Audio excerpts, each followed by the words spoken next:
The D, man. Yeah, shout out my nigga from D's Media, you feel me? Yo, it's your boy D's Media back again with another video. Like, comment, subscribe to the channel on the road to 100K.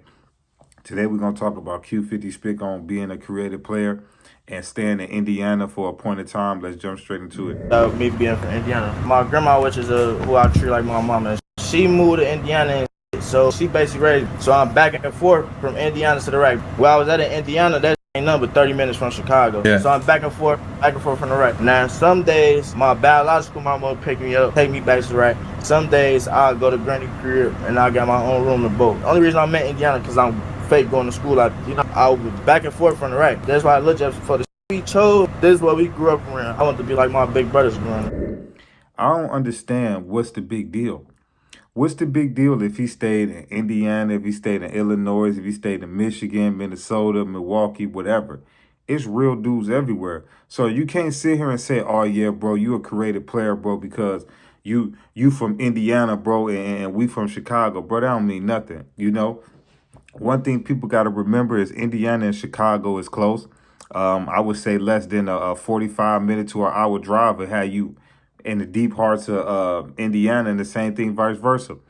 But I don't think that Q50 being from Indiana or went to school out there or graduated from there, I don't think that that make him weak, or I don't think that make him a creative player. The one thing that people got to realize is that even though I don't condone this, you can't erase history. You could try to hide it, but you can't erase history. So if them dudes is really living like that, Q50 and Lil Jeff and all of them, bro, who matters if them dudes came from Arizona, Tennessee, Alabama, wherever? When they jumped in it, they jumped in here first. You know, the sad part is that who waits till they graduate high school and be 19 years old to want to gangbang? To me, that was the only thing that kind of caught me for a little surprise. Like, hold on, you and Jeff waited till y'all graduated high school. Y'all could have went to college. Y'all could have went got a trade. Y'all could have went and got a job. Y'all could have did so much stuff with y'all life, bro. You know, you could have even rap. You know what I'm saying? But I just feel like this a notion that Q50 is a creative player just because he stayed a period of time in Indiana. I don't feel like that's an accurate stamp, because it's real dudes in Indiana and it's real dudes in Chicago. So you got to put some respect on it. Now, is they like a bigger city and a main attraction like Chicago? No. But I just feel like every time it come to Q50, it feel like it's always an excuse when it comes to giving that man his props or giving him his due diligence on what he did in the streets. But at the end of the day, I'm just here to tell Q50, Lil Jeff, Turo, and any of them dudes, bro, y'all boys gonna lose y'all life and y'all freedom, man, playing in these streets like that, man. At this point, bro, y'all dudes done lost all of these people, bro. Hood done got hot. Rob done got booked for the Lil Jeff junk, but ended up beating it because lack of evidence, bro. I just feel like, bro, enough is enough, bro, and know when to throw in the towel, bro. You know, so y'all can call a person a creative player. Y'all can call a person a dirty bum or whatever it is, bro. At the end of the day, bro, Q50 and Turo, bro, really got a talent, bro, and they need to focus on that than more of going at each other, because I'm going to say it again. To me, it makes zero sense how y'all can call this man Q50 a punk or a sucker because he ain't from Chicago, you know, and like I said, at the end of the day, you can't take away history. You can hide it, but you can't take away from it. And Lil Jeff and Q50, they made their history in Chicago. So whether if he went there from not, he known from there and he got a buzz from there. So at the end of the day, what can you say? But no man is weak, man, at all, bro. The first time you get to underestimate somebody, or you think you better than somebody, you think you got more money than somebody, you think you more street or hood, that's when a lot of times, man, you get spanked on that, you know? So always remember that, man. And that's pretty much it, man. But it's your boy D's Media signing out, man. But your boy BHQ50, man, just went off on Trap City Terror for calling him a creative player and saying that, you know, he from Indiana and he jumped in the streets late, which I do got to agree with, man. It's kind of crazy, bro, to jump in the streets at 19 years old after you didn't already graduated high school, bro. You could have been whatever you wanted to be. So if this the life you want to live, bro, take it on the chin, bro. But I don't know, bro. To me, it ain't worth it, bro. Ain't no life worth losing five people, bro. And that's just real. I love y'all. Appreciate y'all so much.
The D, man. Yeah, shout out my nigga from D's Media, you feel me?